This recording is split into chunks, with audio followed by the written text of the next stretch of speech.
Hello again.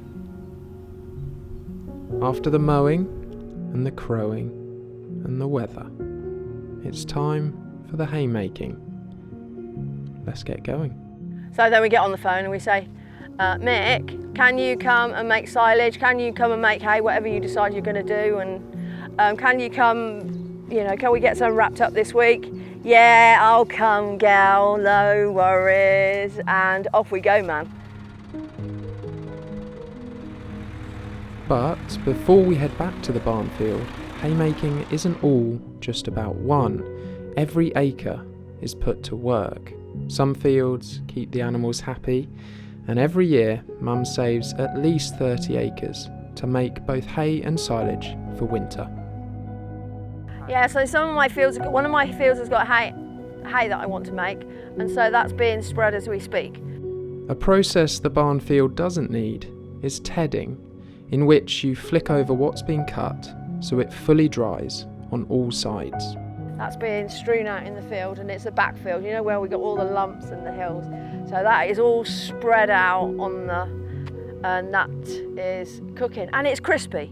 When you pick it up, it's crispy. That's what you want. The sun and the wind. You can just have a little tiny bit of sun, but if you've got that breeze to dry it, it's like you're washing. You get those sheets dry, that grass is going to dry as well, yeah. So making hay typically takes a little longer because the cut grass needs to be extra dry. It's not uncommon to make hay from the middle of the field and silage around the outside, as the hedges shade the edges from the sun and the wind. But back at the barn field, everything will be silage, so let's pick up where we left off. And what happens after mowing? Or what happens after now? Well, we go home and have our tea. And we go and have No, what happens after mowing? Well, you let the sun and the wind do its job, cook it. It's cooked and dried a little bit, and then you rake it up into rows. Then off we go and make silage. Well, that sounds easy, doesn't it? Having a trustworthy contractor certainly helps. The first job for Mick and team is raking the mown grass into rows. And you may be thinking, well, it already looks lovely and lined up. I'd agree, but the job is a lot more efficient when you turn 3 rows into 1. The silage was really well crispy, and it was getting 2. So there was no point in sort of spreading it out because it was quite a thin crop. So that's just going to be raked up, and then he's going to bale it up. Raking turns the cut grass one more time and puts it into clean, thick rows, which makes the baler's job easier. He's right behind and gives the red kites a second look. They're right above, raking things up in their own way. It's still looking a little light as a crop, apparently. Yeah, what are you trying to say, Ru? Help me out here. All that matters is everything within our control was perfect, and the cows, they're going to love it. Yeah, it's ready. It's just a little bit of moisture in there, so it'll be really nice. It'll be like haylage for them. The cows will absolutely love it. They love silage, I've told you before, and haylage. They absolutely adore that. If you put a bale of hay there and the haylage here, yeah, they'll scoff it. Yeah, so they're going to have one good bale, and then they have to have another one to sort of slow them down a bit. But yes, it'll make wonderful stuff. I'm really, really happy with it. I don't know what Mum thinks, but it looks like we're ready. Yeah, it's ready to go. We are excited. Right, get that bale down here quick, Mick, and let's get rocking and rolling. Yes, bring it on. We're ready. Mick will be, I don't know, not half an hour behind, and then he's in here and he's got the baler. So on we go, lads. It's all rowed up nice, clean rows. Even I see it every year and I just think, oh my God, what a machine that is. It's just amazing, isn't it? And out plops this little bale. Well, it's got a gauge in a pressure gauge in the cab that tells him when it's ready. It'll bleep at him and then press the button and out that comes and on he goes. And they go so fast, don't they? It's like, oh my goodness. run as fast as that. They don't have shift, don't they?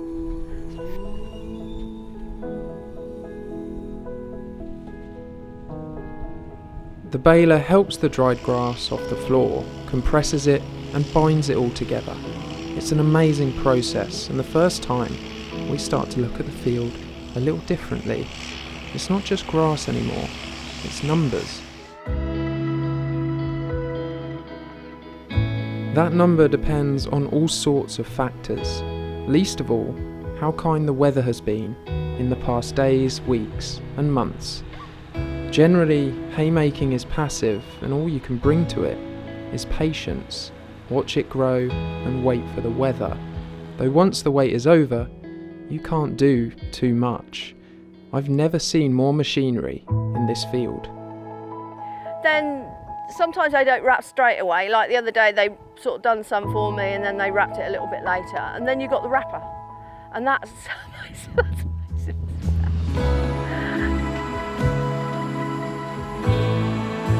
Wrapping is only necessary for silage. Plastic covers the bale, starts fermentation and preserves more nutrients from the grass. Although it's more expensive, silage can be made with more moisture than hay, and given we're in Britain, it's a lot more consistent.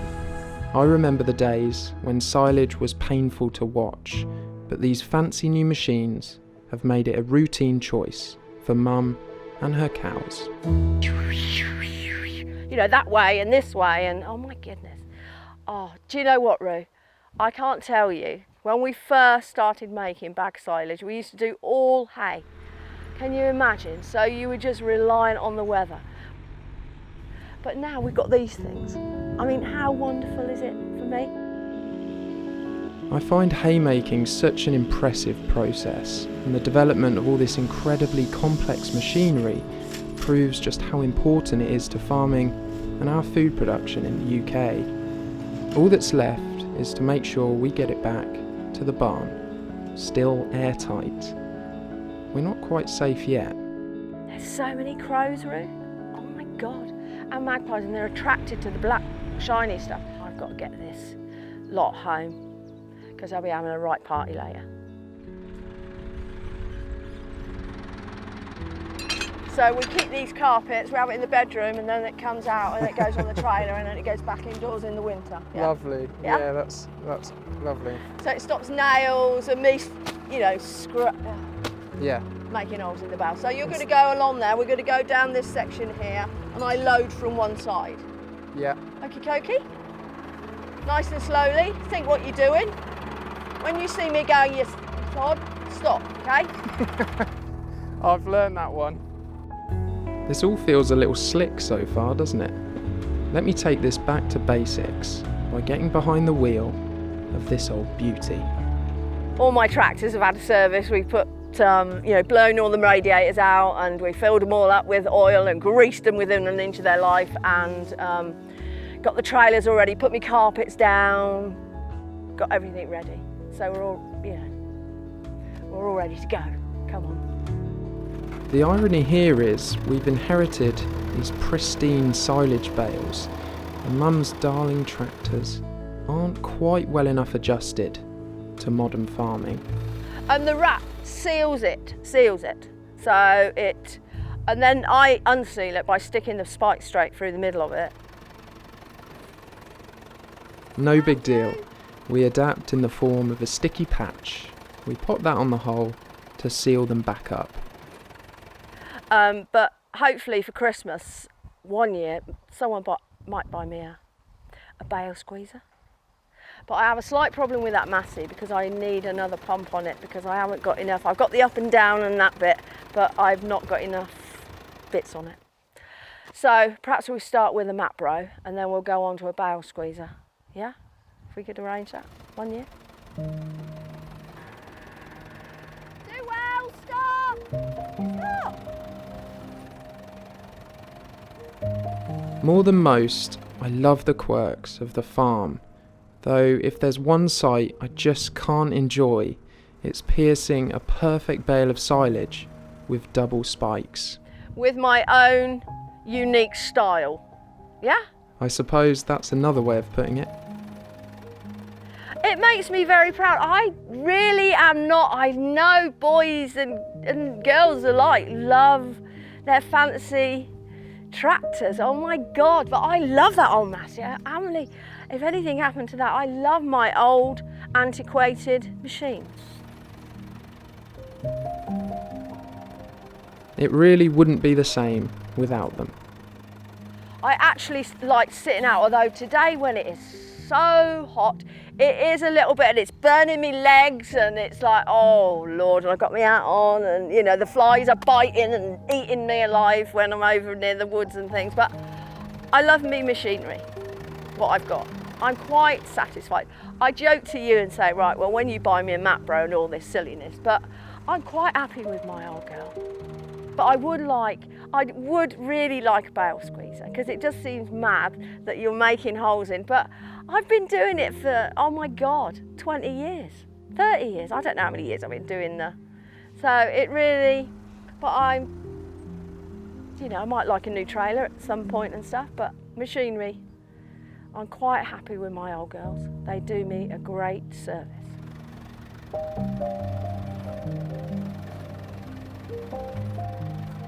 Everything appears slower at the farm. Slow roads, dodgy postcodes, and even slower broadband. But most of the time, it's not slower. It's just the things that matter can't be squeezed, or upgraded, or on demand. Seasons simplify everything, and haymaking is just one of those rituals that forces the hand to practice patience, enjoy the time we spend waiting, and be thankful for what we have. Yeah, that's it. It's very satisfying. And when you've got good weather and it's not too, you know, some years it's an absolute nightmare, sort of snatch and grab. But this year, when it's like this, it's just ace, isn't it? It's just ace. Yeah, I can deal with this, although it is a bit hot, Ru. Can you hurry up, please, because I'm melting.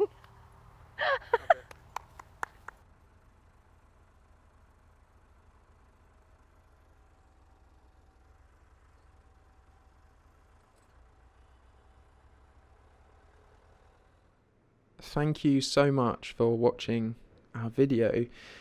I don't normally talk during the bit at the end, but I felt compelled just to say thanks for watching, and if you liked it, you can go ahead and subscribe, and then each time we post a new video, which will inevitably be quite similar to the one you've just seen, then we'll let you know when that happens. You can click the bell, and that means that you get extra notified or something. You could also leave a comment. They really mean a lot to us, and we read them all. We really enjoy them all. So thank you to everyone who's supported us so far, who's left comments, who's liked the videos, and all those things. We're just plugging away, and we'll keep going as frequently as we can. See you all soon.